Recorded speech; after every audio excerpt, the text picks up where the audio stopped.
Welcome to episode 7 and the last pope to be profiled in this series on the loss of the Papal States. This papal review skips over Pope Benedict XV from 1914 to 22, as his papacy was not focused on the return of the Papal States, but was overshadowed by the concerns of World War I and the threat of socialism, which was a greater danger to the Church's ongoing existence than secularism. In stark opposition to his predecessors on modernism, Benedict allowed the creation of a Catholic political party and lifted the ban on Catholics voting as a countermeasure to the socialist threat. We jump to his successor, Pius XI, who would give up any claims to the Papal States in return for Vatican statehood. The Church continued to view the secular Italian government as illegitimate and bided their time until they were divinely restored to their rightful place in power.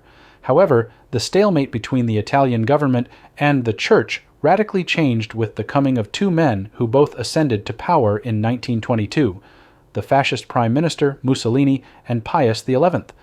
Mussolini and Pius would negotiate the deal that would see the Vatican granted statehood in return for the Church's complicity in supporting their like-minded authoritarian secular counterparts. Pius kicked off his papacy with yet another reactionary encyclical, Ubi Arcano, ranting against the modern world and protesting the loss of the Church's power to keep the world, or at least the Papal States, mired in a long-gone medieval ideal, complaining about the lack of respect for the papal proclamations in recent decades as people, quote, act as if it were not necessary any longer to follow, or that they did not remain still in full force, the teachings and solemn pronouncements which may be found in so many documents of the Holy See, as in Pius IX's Syllabus of Errors.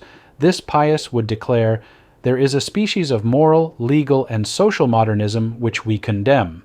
Further, Pius chastised the destruction of purity in women for their increasing immodesty in their choice of clothing and dancing.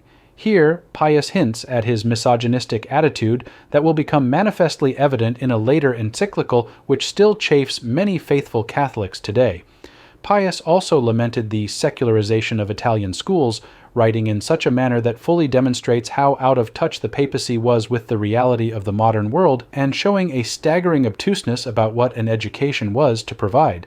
However, Pius directed the majority of the encyclicals whining at secular governments for turning their backs on God, which he believed had caused the horrific carnage of World War I, and self-servingly pointing out that only papal authority can restore peace and harmony. Ubi Arcano, arcane being a very apt choice of words, conveniently ignored the fact that there was no idealistic pan-European Christian peace under the Papal States, or that other non-Christian countries were quite capable of governing their realms effectively without obedience to Jesus.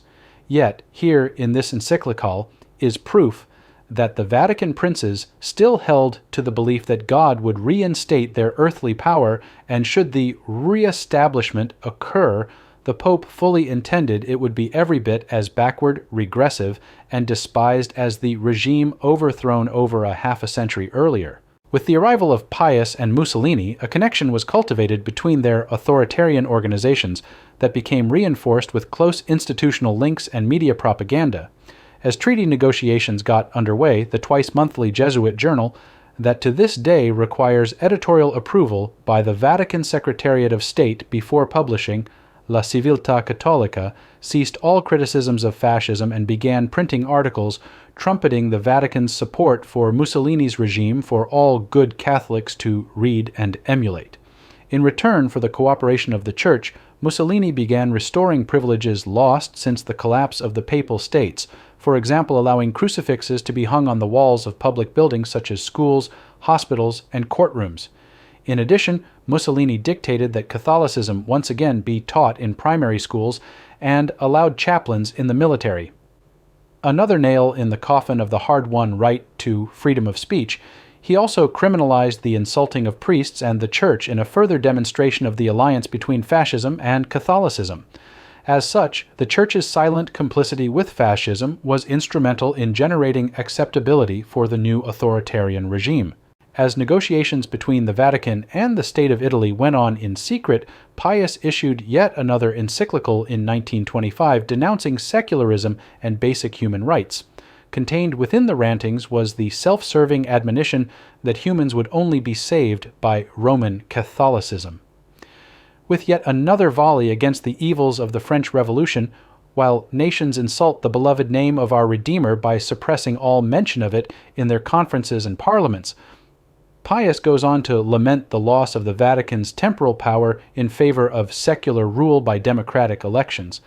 As documented in the series Vatican Lies, specifically in episodes 3 and 4, the Church's self-proclaimed right to govern is based on myths, forgeries, and pretentious declarations that have no basis in reality, but which came to be accepted as true over the centuries.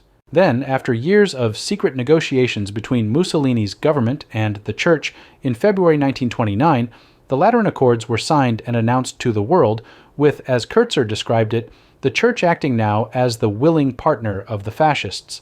The Accords created Vatican City as an independent city-state with all the privileges afforded to nations, including citizenship for its cardinals with corresponding diplomatic protections, which the Vatican has used to its benefit ever since, as demonstrated by the Vatican shielding people like Boston's Cardinal Law from extradition for his role in that city's sex abuse scandal.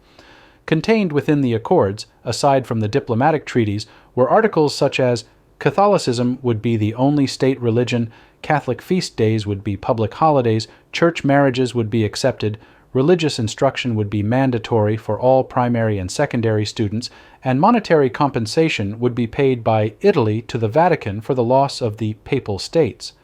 In return for supporting fascism, Pius oversaw the Vatican's return to influential roles in secular affairs and an end to the Italian government's official opposition to the Church's role in society. In the national election a month later, in a quid pro quo, Mussolini saw to it that only fascists of good Catholic standing were on the ballot, and that Freemasons and Jews were removed at the demand of the Pope. In return, in an example of the willing partnership, the Vatican threw its support behind the fascists with church newspapers and priests in their pulpits urging all good Catholics to vote. Kurtzer writes that on the day of the election, some priests led their flock to the voting booths. 6 months later, in September 1929, the Pope made another demand to which Mussolini complied, that September 20th, the Day of Italian Unification, no longer be celebrated and replaced by February 11th, the day of the Lateran Treaty signing. Even more insidiously for this unholy alliance, fascist youth organizations had legions of priests assigned as chaplains, with a bishop dedicated to the cause of entwining fascism and Catholicism. As Pius sought to reapply his authority over Italians in the public sphere, he began to request the fascists help him control the minds and bodies of the people. The sexually repressed and misogynistic Pope tried to have a popular bestseller, Ideal Marriage, banned as it was written by a doctor who emphasized the joy of sex and advocated birth control. Kurtzer writes that the Vatican added it to the Index of Prohibited Books in 1930 and tried to get Mussolini to ban sales altogether. Then, at the end of 1930, Pius issued one of the most regressive encyclicals, Casti Connubii, that still dictates Catholic policy on sex for procreation only, and the prohibition on contraceptives. Casti Connubii goes beyond just demonizing sex for pleasure or evil desires. It explicitly chastises women for the crime of wanting more out of life than to function merely as a breeding machine and dutiful mother. This concludes the Pope Snowflake series, as Pius waived the Church's demands for the return of the Papal States, and subsequent popes have satisfied themselves with being the head of the Vatican city-state. The Vatican's functioning as an independent state and its obstructionism at United Nations negotiations on family planning and objection to condoms in national debates will be the subject of future videos. There will be future instances of papal snowflakery after Pius XI, but those rants will be related to other issues and not Roman Catholic primacy and temporal rule.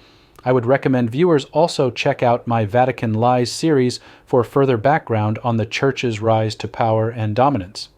Thanks for watching, and I hope people enjoyed this overview of papal snowflakery in reaction to the modern world. If you like my content, please like and subscribe to get notified of new videos. Please also consider supporting my work by becoming a Patreon sponsor.